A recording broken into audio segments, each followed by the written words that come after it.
اور ختم نبوت آئین حیات بھی ہے۔ یہی وجہ ہے کہ صحابہ کرام رضوان اللہ تعالیٰ علیہم اجمعین سے لے کر آج تک تمام فدائیان رسول تحفظ ختم نبوت پر اپنا سب کچھ قربان کرنے کو تیار رہتے ہیں۔ یعنی وہ یہ تو برداشت کر سکتے ہیں کہ ان کی ذات پر حرف آ جائے، وہ کچھ اور تو برداشت کر سکتے ہیں، لیکن ذہن میں رکھیے گا جب بات آ جائے گی ختم نبوت کے تحفظ کی، جب بات آ جائے گی ناموس رسالت کے حوالے سے، تو پھر ایک مسلمان اپنا سب کچھ لٹانے کو تیار ہوتا ہے۔ یہی وجہ ہے سرکار دو عالم صلی اللہ علیہ وآلہ وسلم کے دور میں اگر آپ دیکھیے، اور یہ بات ایسی ہے کہ اس تاریخی حقیقت کو آپ کو گھول کے پینا ہوگا۔ جب تک آپ اس کو گھول کے نہیں پئیں گے، یعنی عشق کی اینک لگا کے، یوں کہیے کہ مودت کی سماعتوں سے جب تک آپ اس کو نہیں سنیں گے اور اپنے قلب و اذہان کے اندر اس کو پیوست نہیں کریں گے، تو آپ کو مسئلہ سمجھ نہیں آئے گا کہ یہ معاملہ ہے کیا۔ یعنی سرکار علیہ السلام کے دور میں اسلام کے تحفظ و دفاع کے لیے جو جنگیں لڑی گئیں، آپ جانتے ہیں وہ تمام جنگوں میں جو ٹوٹل شہادتیں ہوئی ہیں وہ 259 کے قریب ہیں، یعنی 259 صحابہ کرام رضوان اللہ تعالیٰ علیہ مجمعین ٹوٹالٹی میں شہید ہوئے ہیں۔ اب آپ کو میں ایک عجیب سی بات بتاؤں، جبکہ تحفظ عقیدہ ختم نبوت کے لیے جو جنگ تاجدار محافظین ختم نبوت یعنی سیدنا صدیق اکبر رضی اللہ تعالیٰ عنہ کے عہد خلافت میں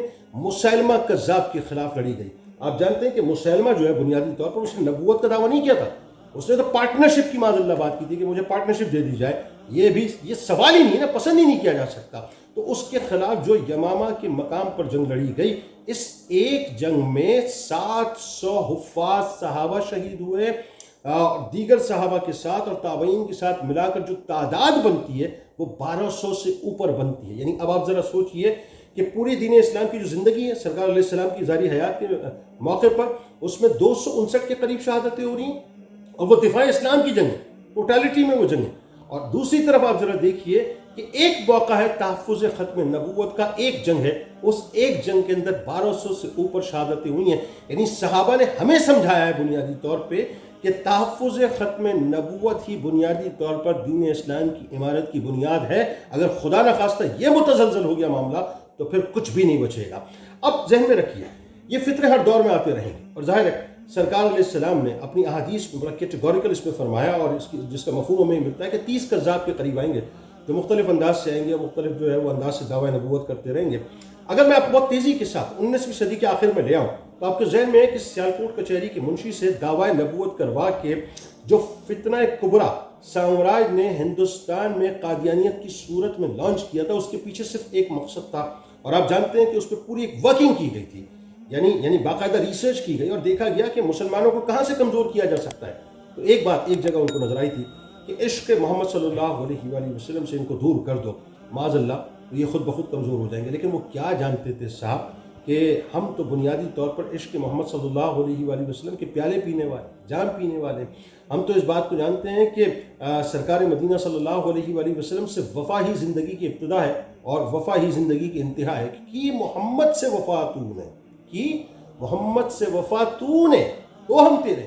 یہ جہاں چیز ہے کیا لوح و قلم تیرے۔ تو اس شخص کو لانچ کیا گیا، ایک مقصد کے تحت لانچ کیا گیا، اور آپ جانتے ہیں کہ اس کذاب نے پھر باقاعدہ اعلان کیا نبوت کا، معاذ اللہ ثم معاذ اللہ۔ اس فطرے کو آپ ذہن میں رکھیے، جہاں باطل اپنا کام کر رہا ہوتا ہے وہاں آپ کو پتہ ہے کہ حق اپنا کام کر رہا ہوتا ہے۔ امداد اللہ مہاجر مکی رحمۃ اللہ علیہ اس وقت حجاز مقدس میں موجود تھے، اور آپ نے باقاعدہ پیر مہر علی شاہ صاحب علیہ رحمہ کو حکم فرمایا کہ وہاں جا کے تم نے اس لڑائی کو لڑنا ہے، تمہاری موجودگی کافی ہوگی۔ تو پیر مہر علی شاہ صاحب علیہ رحمہ سے لے کر مولانا نورانی علیہ رحمہ تک، اس میں ظاہر کئی ایک نام ہیں، تمام مسالک کے تمام مذاہب کے لوگ اس میں شامل تھے، انہوں نے اپنا اپنا کردار ادا کیا، اور امت مسلمہ کی جید ہستیوں نے اس فتنے کو، اس کذاب کو، مرزا غلام احمد قادیانی کو مکمل طور پہ ایکسپوز بھی کر دیا اور اس فتنے کو زمین بوس بھی کر دیا۔ لیکن ذہن میں رکھیے ایک بات کہ یہ جو عقیدہ واضح ہوا ہے، یا جو یہ فتنہ زمین بوس ہوا ہے، یہ بنیادی طور پہ ہمیں یہ بتلا دیا ہے کہ ہمارا عقیدہ بھی صحابہ کے عقیدے کی ہی طرح ہونا چاہیے۔ یعنی ہماری بزرگ ہستیوں نے ہمیں یہ سمجھایا ہے کہ ہمیں اپنا عقیدہ صحابہ کے عقیدے کے مطابق رکھنا، اور صحابہ کا ایمان تو اسی عقیدے سے شروع ہو کر آپ جانتے ہیں اسی عقیدے پر ختم ہو جاتا تھا جو مولانا ظفر علی خان علیہ رحمہ نے بیان کیا تھا۔ اور ان کا بھی ایک عجیب واقعہ، یعنی آپ نے باقاعدہ ایک تحریک تحفظ ختم نبوت کے لیے شروع کی تھی، اور جس وقت ان کو انگریزوں نے عدالت میں پیش کیا ہے، جس وقت ان کے اوپر جرح ہو رہی تھی اور جس وقت ان کو سزا دی جا رہی تھی، تو آپ چاہتے تو اسکیپ پہ لے سکتے تھے، اور جس وقت آپ کو ٹونٹ کیا گیا باقاعدہ کہ تم جو ہے مطلب لوگوں کی جانوں سے کھیل رہے ہو، تو آپ نے ایک جملہ بڑا کمال فرمایا. آپ نے فرمایا تھا کہ میں انگریز کے قانون کو نہیں مانتا، میں تو محمدی قانون کا پیروکار ہوں صلی اللہ علیہ وآلہ وسلم. تو مولانا ظفر علی خان صاحب نے اس عقیدے کو واضح کر دیا کہ نماز اچھی، حج اچھا، روزہ اچھا، زکوٰۃ اچھی. اب یہ دیکھیں بہت سے لوگ کہتے ہیں صاحب نماز ادا کر لی جائے کافی، روزہ رکھ لیا جائے کافی، حج کر لیا جائے کافی. نہیں نہیں نہیں نہیں، بہت واضح فرما دیا اور کیا کیٹیگوریکل عقیدہ سمجھایا کہ نماز اچھی، حج اچھا، روزہ اچھا، زکوٰۃ اچھی، مگر میں باوجود اس کے مسلمان ہو نہیں سکتا نہ جب تک کٹ مروں، نہ جب تک کٹ مروں میں خواجہ بطحا کی حرمت پر خدا شاہد کامل میرا ایمان ہو نہیں سکتا. تو اب بات جو سمجھنے کی ہے، جو ذہن میں خاص طور پہ آج کے نوجوانوں کو میں سمجھانا چاہتا ہوں، جو ذہن میں پیوست کرنے والی بات ہے، وہ یہ ہے صاحب کہ ایک تو اس فتنے سے ہم سب کو مل کے لڑنا ہے. دوسری جو بڑی بنیادی بات ہے وہ یہ ہے کہ اس فتنے کو فیس کرنا ہے. تیسری بات یہ ہے کہ ان کے ساتھ بیٹھ کے ڈیبیٹ نہیں کرنی ہے ہم نے. بہت سے میں نے دیکھا ہے جو کچے ذہن کے نوجوان ہیں، وہ اس طرف آ جاتے ہیں کہ چلیں ان کی بات سن تو لی جائے، یہ کہہ کیا ہے، یہ سمجھانا کیا ہے. نہیں، اس لیے کہ اس بارے میں آپ کو بڑی خاص بات جو میں نے ابتدا میں کی تھی کہ یہ ایمان اور کفر کا مسئلہ ہے. اور یہ ایسا مسئلہ ہے کہ امام اعظم امام ابو حنیفہ رحمۃ اللہ علیہ کے زمانے میں ایک شخص نے نبوت کا دعویٰ کیا اور اعلان کیا کہ مجھے موقع دو تاکہ میں اپنی نبوت کی علامت پیش کر دوں. اس پر امام اعظم امام ابو حنیفہ رحمۃ اللہ علیہ نے فرمایا کہ جو شخص، یہ جملے سن لیجیے گا اور یہ فتویٰ امام اعظم کا، کہ جو شخص اس سے نبوت کی علامت طلب کرے گا وہ بھی کافر ہو جائے گا، کیونکہ رسول اللہ صلی اللہ علیہ وآلہ وسلم نے فرمایا کہ میرے بعد کوئی نبی نہیں ہے. یعنی اگر کوئی مثال کے طور پہ کذاب کا پیروکار آپ کے سامنے آ کر آپ کو دلائل کی روشنی میں معاذ اللہ ثم معاذ اللہ کچھ پیش کرنا چاہتا ہے، آپ کو معلوم ہے آپ اپنے ایمان پہ کھڑے ہیں، الحمدللہ آپ کو پتہ ہے کہ آپ کھڑے ہیں، آپ تو صرف اس کو سننا چاہتے ہیں کہ ٹھیک ہے سنا دے، تو بات کرنا کیا چاہتا ہے. پھر ذرا سوچیے گا کہ اس کی پکڑ بہت سخت ہے، لہٰذا میں انہیں سننا بھی. ہاں یہ ضرور ہے کہ اپنا اپنا کردار ضرور ادا کیجیے. محافظ ختم نبوت بن کے سیدنا صدیق اکبر رضی اللہ تعالیٰ عنہ نے جو شمع جلائی تھی، اس شمع کی روشنی ہمارے بزرگوں تک بر صغیر پاک و ہند میں پہنچی. اس شمع کو ہم نے روشن رکھنا ہے صاحب، اپنا اپنا کردار ادا کرنا ہے، تاکہ کل بروز محشر سرکار مدینہ صلی اللہ علیہ وآلہ وسلم کی بارگاہ میں جب ہم پیش ہوں، ہم یہ تو عرض کر سکیں کہ یا رسول اللہ ہم کوشش تو کرتے رہے، ظاہر ہماری طاقت جتنی ہے اتنا کر سکتے ہیں، اپنی بارگاہ میں قبول فرما لیجیے. اس دعا، اس امید، اس یقین کے ساتھ اجازت دیجیے کہ اللہ تعالیٰ آپ کا ہم سب کا اللہ حافظ.